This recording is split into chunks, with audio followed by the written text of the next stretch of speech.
Masechet Gittin, traité Gittin, Daf Nun Dalet, feuille numéro 54. Autre explication. Nerchedou Israël à la Shvit, velo Nerchedou à la Shabbatot. Israël sont suspectés de transgresser les lois de la 7e année, mais ils ne sont pas suspectés de transgresser les lois du Shabbat. Qu'est-ce que ça veut dire? Autre explication. Achikamar. Voilà ce que la Braïta veut dire. Et si tu vas dire, mais Shabbat aussi, il pourra arriver que le 30e jour qui précède la nouvelle année, donc la 8e année, tombe un Shabbat.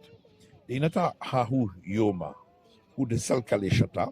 S'il a planté ce jour-là, eh bien, puisqu'il y a ensuite 30 jours jusqu'à la nouvelle année, c'est considéré comme une année entière. Veilo, lo Salkaleshata. Mais s'il n'a pas planté ce jour-là, mais le jour d'après, c'est pas considéré comme une année. Donc, on peut se rendre compte s'il a planté le Shabbat également. Et c'est pourquoi Tashma vient et écoute d'avoir une autre explication. Pourquoi on a été plus coulant concernant le Shabbat et on n'a pas sanctionné quand il l'a fait involontairement. Chez Israël à la Shvit, c'est parce que Israël ont été suspectés de transgresser la 7e année, venant à la Shabbatot, mais n'ont pas été suspectés de transgresser les Shabbats. De Rabuda Lokashia.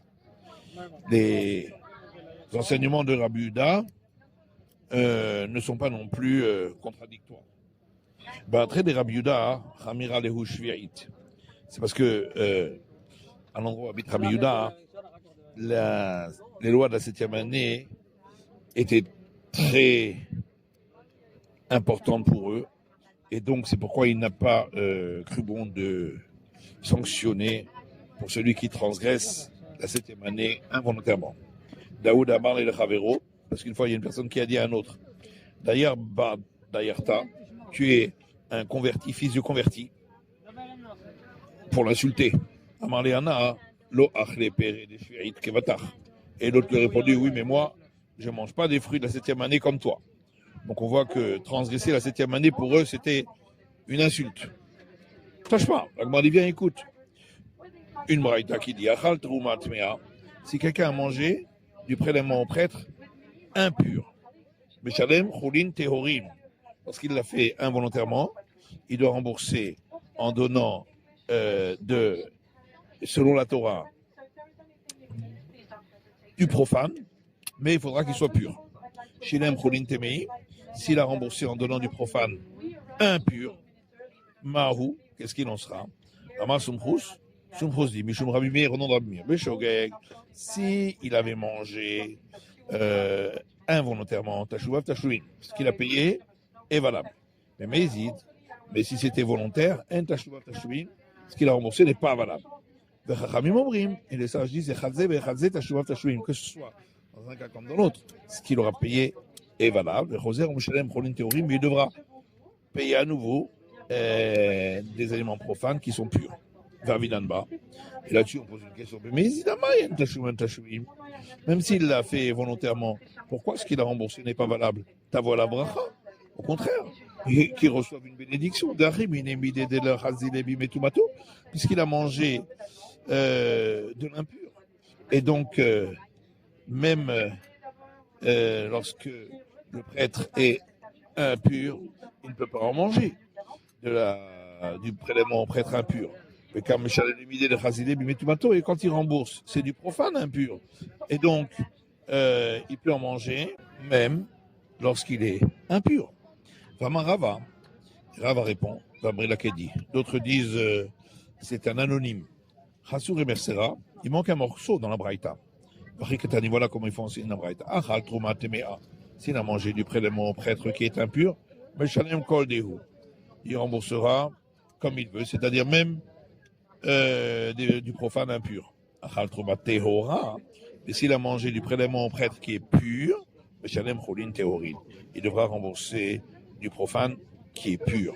S'il a remboursé du profane qui est impur, Mahou, qu'est-ce qu'il en est? Sumchus Omer, Sumchus di Mishum Rabbi Meir, au nom de Rabbi Meir, Beshogeg, Tashuvav Tashuvim, si c'était involontaire qu'il en avait mangé alors le remboursement est valable. Mais si c'était volontaire, le remboursement n'est pas valable. Et les sages disent que ce soit dans un cas comme dans l'autre, le remboursement est valable. Mais il devra rembourser à nouveau du profane pur. Et Ravacha fils de Ravik a dit que la discussion entre Rabbi Meir et les sages, c'est de savoir est-ce qu'on a sanctionné quand il l'a fait involontairement à cause du cas où il l'aurait fait volontairement. Les Rabbi Meir Savarlo Kansu Shogekatu Mezid. Rabbi Meir pense qu'on n'a pas sanctionné s'il a fait involontairement à cause du cas où il l'a fait volontairement. Mais les sages disent Kansu. On a 8 sanctionnés. Or, ici, il s'agit d'un interdit d'ordre rabbinique, puisque, d'après la Torah, si il rembourse, même quand c'est de l'impur, c'est aussi valable. L'essentiel, c'est qu'il rembourse la même matière. Et donc, on voit bien que même lorsqu'il s'agit d'interdit d'ordre rabbinique, Rabbi Meir, ici, ne sanctionne pas. Or, on avait vu auparavant que s'il s'agit d'un interdit d'ordre rabbinique, il sanctionne, même quand c'est involontaire. Alors là-dessus, la Gemara dit, est-ce qu'on peut comparer Atam Gavra les Chaloum, mais Kamikaven. Là-bas, l'homme voulait rembourser. Ananikou Beliknessé, est-ce qu'on pourrait le sanctionner alors qu'il voulait réparer? C'est pourquoi on ne l'a pas sanctionné. Tâche pas. Bien, écoute. Une autre Adam Shinitma, du sang de sacrifice qui est devenu impur. Ozrako, et un prêtre l'a quand même aspergé sur l'autel. Meshogeg, si c'était involontaire, Hurtza, c'est valable. Mais il le Hurtza. Mais si c'était volontaire, ce n'est pas valable. Or là, d'après la Torah, c'est valable dans tous les cas. Puisque le diadème qui était sur le grand prêtre, il rend valable tout ce qui a été fait de manière avec impureté. Donc c'est seulement d'ordre rabbinique. Et on voit que Rabbi Meir, il n'a pas sanctionné. Amar lecha Rabbi Meir. Rabbi Meir te répondra, est-ce que tu peux apporter une preuve de là? Atam gavra le kapour et kamekaven. Ici, l'homme en question voulait apporter l'expiation. Ananikum beniklessé, est-ce qu'on va le sanctionner? Tâche pas. Viens, écoute. Une autre braïta. Amerasser Shabbat, celui qui prélève la dîme jour de Shabbat. Meshogeg, si c'est involontaire, alors que c'est interdit le Shabbat, Yochal, il pourra en manger. Mais il le Yochal. Mais s'il l'a fait volontairement, il ne pourra pas manger. Or, l'interdiction de prélever la dîme est une interdiction d'ordre rabbinique, et on voit qu'on n'a pas sanctionné, d'après Rabbi Meir. Et la Gemara dit Achi Ashta, est-ce que tu vas apporter une preuve de là? Atam Gavra le Tikkun et Kamekaven. Là-bas, la personne voulait arranger et enlever l'interdit. Ananikum Veliknessé, est-ce qu'on va le sanctionner? Tâche pas. Viens, écoute, une autre braïta. Amad Vid Kalim Beshabbat, celui qui trempe dans le bassin rituel des ustensiles du Shabbat. Beshogek, s'il l'a fait involontairement, Ishtamesh Behen, pourra les utiliser. Mais s'il l'a fait volontairement, le Ishtamesh Behen ne pourra pas les utiliser. Or, l'interdiction de tremper des ustensiles dans le bassin rituel du Shabbat, c'est une interdiction d'ordre rabbinique. Et on voit que Rabbi Meir n'a pas sanctionné. Et la Gemara dit Achi Ashta, tu veux apporter une preuve de là? Ici, la personne, elle veut purifier les ustensiles. Est-ce qu'on va le sanctionner? Et on peut également apporter une contradiction entre les enseignements de Rabbi Yehuda, Bidrabanan, concernant les interdits d'ordre rabbinique. Netanya, parce que il y a une braïta qui dit la flouve n'est pas de zéro, si des noix de pays de Badan, qui sont des noix de très très bonne qualité, qui n'ont pas d'annulation dans un mélange. Et c'était des noix des 3 premières années, donc interdites, sont mélangées avec des noix autorisées, et après être tombées dans le mélange, elles se sont coupées en morceaux, et donc il y a annulation. Que ce soit si ça avait été fait involontairement ou volontairement, il n'y aura pas d'annulation. Dit Rabbi Meir, parole de Rabbi Meir, de Rabbi Yehuda et de Rabbi Yehuda. Rabbi Yosef et Rabbi Shimon Omrim, Rabbi Yossi et Rabbi Shimon disent, Shogeg Ya'alou, si ça avait été fait involontairement, il y aura annulation, mais il y a Ya'alou. Si ça avait été fait volontairement, il n'y aura pas d'annulation. Or, ici, d'après la Torah, il y a une annulation de un interdit dans 2 permis. Le Rabbanan de Gazo. C'est les sages qui ont sanctionné et interdit, même si il y a beaucoup plus, qu'il n'y ait jamais d'annulation. Le Kakanis Rabbi Yehuda. Et on voit que Rabbi Yehuda, il a sanctionné même quand c'était involontaire, alors qu'il s'agit d'un interdit d'ordre rabbinique. Et là, on répond à Tama Inutama. Là-bas, la raison est la suivante. Rabbi Yehuda Mishum Deate pour Rabbi Yehuda. Parce que il pourrait en venir, le Yaroumé, à faire exprès et à faire croire qu'il n'a pas fait exprès, car il y a une très grande perte ici. Vérami de Rabbi Yossi à Rabbi Yossi. Et on oppose 2 enseignements de Rabbi Yossi. Titan, puisque il y a une Mishnah qui dit Netira chez là, une plantation d'arbres qui sont des 3 premières années, dont les fruits sont interdits, Shakilaya Kerem, où il y a eu mélange de céréales dans une vigne. Et donc, la production est interdite. Chez Itarvou Bentiot Acherot. Et ces plantations se sont mélangées avec d'autres plantations permises. À Rézé l'œil et la quête, on n'aura pas le droit de récolter les fruits. Vim liket. Et si on a récolté, Yarlo Bechal Mataim, ce sera annulé dans 1 contre 200, ce qui est la norme pour ces interdits. Au Bilval Sheloïd Kaven la quête, à condition qu'il n'avait pas eu l'intention de récolter alors qu'il y avait un interdit. Rabbi Yossi Omer Avamit Kaven la quête, Yarlo Bechad Wataim. Rabbi Yossi dit, même s'il avait eu l'intention de récolter alors que c'est interdit, il y aura quand même une annulation dans 1 contre 200. Or, Rabbi Yossi, dans la braïta précédente, avait dit que quand c'est volontaire, on sanctionne. Et ici, on n'a pas sanctionné.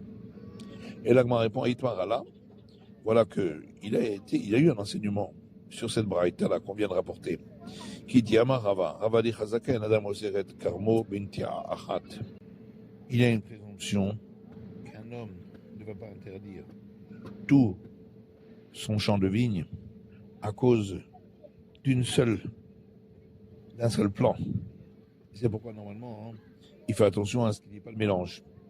Et donc c'est très rare, c'est pourquoi on n'a pas sanctionné. De même lorsque Ravin est venu, Amar Rabbi Yochanan, il a dit au nom de Rabbi Yochanan, Chazaka en Adam Oseret Karmo Binti Achat, il y a une présomption qu'un homme ne vienne pas interdire sa vigne à cause d'un plan de vigne seul.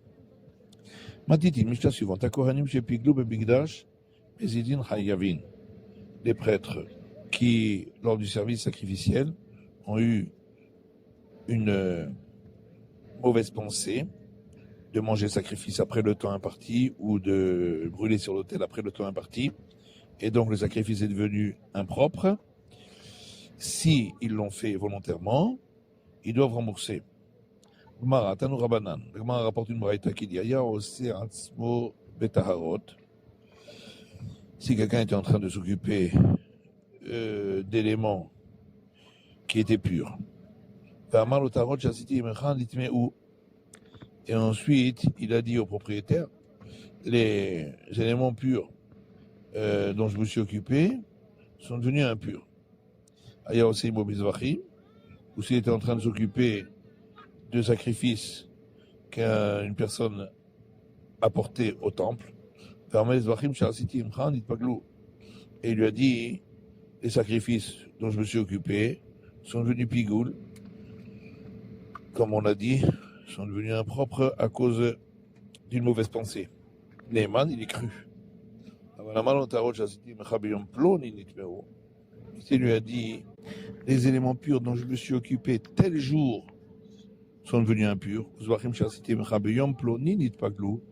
ou les sacrifices dont je me suis occupé tel jour pour toi sont devenus impropres à cause d'une mauvaise pensée que j'ai eue, et l'oniman, on ne peut pas le croire. Moi, j'en ai Réchant, moi, j'en ai Sefa. Pourquoi il y a une différence entre le début et la fin de ce passage?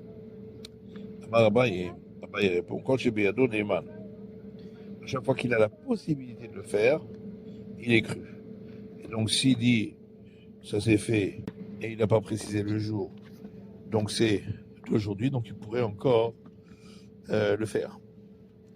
Alors que quand il a dit ça s'est fait tel jour, donc c'était déjà passé, il ne pourrait plus le faire. Et c'est pourquoi il n'est pas cru. Rava répond, on kegon d'ashkeche, velant marlé velomidé. Dans la fin du passage, on parle d'un cas où il l'avait déjà trouvé après ce jour-là, et il ne lui avait rien dit.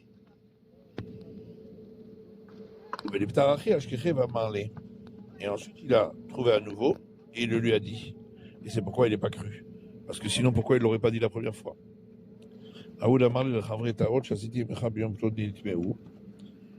Alors, une fois, ça s'est passé ainsi. Il y a un homme qui a dit à un autre, les éléments purs dont je me suis occupé pour toi, tel jour sont devenus impurs. T'as les camés de Rabbi Ami. Il est allé devant Rabbi Ami. Il lui a dit, d'après la règle, il n'est pas cru. Alors Rabbi Assi lui a dit, Rabbi, tu dis ainsi? Pourtant ainsi a dit Rabbi Yochanan, le nom de Rabbi Yossi, que puis-je faire? Voilà que la Torah l'a cru. Et où est-ce que la Torah l'a cru? Rabbi Yitzhak bar Avista Kohen Gadol Yom Kippourim Yochiach. Rabbi Yitzhak bar Avista dit, le grand prêtre, le jour de Kippour, est une preuve qu'il est cru. De Chiyama Pagoul Meheman. Car lorsqu'il fait les sacrifices, ils ne sont valables que s'il aurait pu les rendre impropres. Et s'il avait dit qu'ils sont devenus impropres, il est cru. Or, comment pourrait-on savoir s'ils sont devenus impropres par une mauvaise pensée? Voilà qu'il est écrit que aucun homme ne devrait être avec lui dans l'attente d'assignation quand il fait le service sacrificiel des sacrifices de Kippour. Et donc personne ne l'a entendu. Et là, Mishum le Meheman. Et donc forcément, c'est qu'il est cru. La Gemara dit de Bagil. Peut-être qu'on a déjà entendu qu'il avait rendu le sacrifice impropre par une mauvaise pensée qu'il avait dit oralement. Et la Gemara dit, il a de Meheman, si ce n'est que on le croit dans tous les cas, Afalgav de Shamarné, même si on l'avait entendu dire cette mauvaise pensée, Namilo Meheman, on ne l'aurait pas cru. Parce que peut-être qu'il l'a dit après avoir terminé le service sacrificiel et donc ça n'a pas de conséquences. Mais dis-moi de Chaziné Pépich-Pêche. Et là, peut-être qu'on l'a vu par la petite porte à l'entrée du sanctuaire qu'il était en train de faire le service sacrificiel lorsqu'il l'a dit. Kashia, c'est une bonne question. Ahou de Hata, il y a une personne qui est venue, le camé de Rabbi Ami, devant Rabbi Ami. Amar les Sefer Torah chez Katavti les Ploni, il lui a dit, le rouleau de Torah que j'ai écrit pour un tel, Askarot chez l'eau, Lo Katavtim Lishman. Les noms divins, je ne les ai pas écrits pour l'intention du nom divin. Et donc, le rouleau de Torah n'est pas valable. Amarlé Sefer Torah Biyadmi. Il lui a dit, le rouleau de Torah est entre les mains de qui? Amarlé Biyad Lokeach. Il lui a dit, il est entre les mains de l'acheteur. Amarlé Neman Atalav Sitzrarecha. Il lui a dit, tu es cru pour perdre ton salaire, puisque tu as reconnu que tu n'as pas fait comme il faut, mais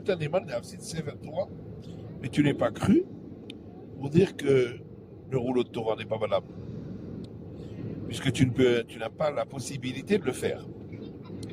Amarle Rabbi Amiane, il sera askarot. Alors Rabbi Amia lui a dit, effectivement, il a perdu le salaire de l'écriture des noms divins. Sera de Sefer Torah coulé, Bihifsi, Mais est-ce qu'il a perdu le salaire de l'écriture de tout le rouleau de Torah? Amaléin, il a dit oui.